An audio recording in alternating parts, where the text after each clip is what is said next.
Brexit news. Jean-Claude Juncker maintains EU's intransigent attitude. Irish border image. EBS. The well-sharpened EU knives came out like never before in Brexit debate as speaker after speaker landed blows against Britain, leaving MEPs in no doubt. No quarter would now be given in the UK's exit from the European Union.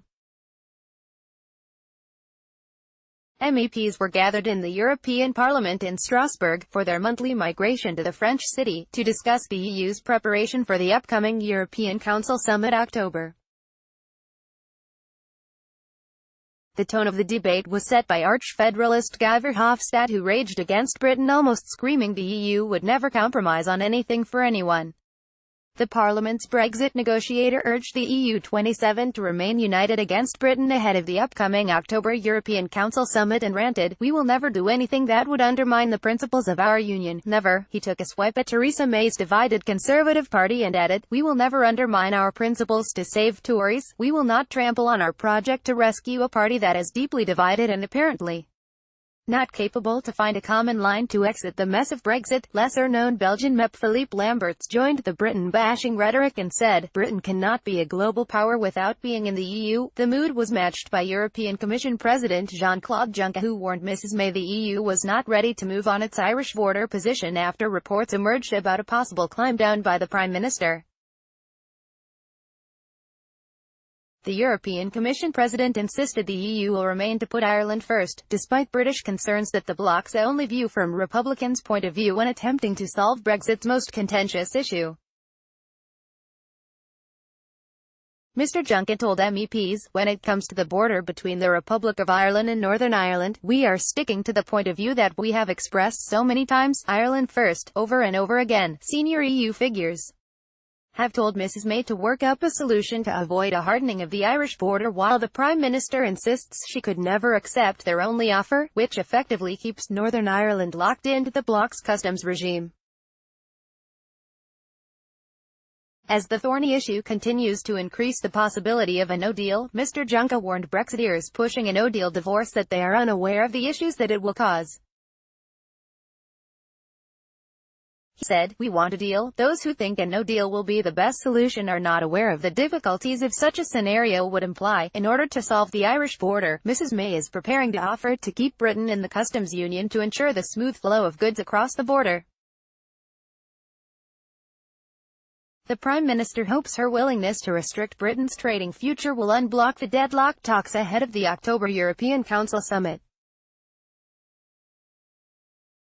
Mr Verhofstadt also rubbished Boris Johnson's suggestion of an Article 50 extension, adding, "We will never accept an extension of this whole process, so, no, Boris Johnson, we will not extend Article 50 and prolong further uncertainty for citizens and businesses. Enough damage has been done." Jean-Claude Juncker led the attacks on Britain. Image, Express. Greens leader Mr Lamberts said, "The UK decided freely to join the EU. It also decided freely to hold a referendum. To those, especially the UK, who blame the EU 27 for lack of flexibility, we cannot be held responsible for holding intractable contradictions of the UK." A number of attacks also focused on Jeremy Hunt's Conservative conference speech, which saw him compare the EU to a Soviet prison not allowing Britain to leave. German MEP Manfred Weber accused the Foreign Secretary of reaching a new level of populism and demanded an apology for his remarks. Mr Weber added, "After March 2019, for the first time, Brexiteers will have to take responsibility for their decisions, explain to the people what they did.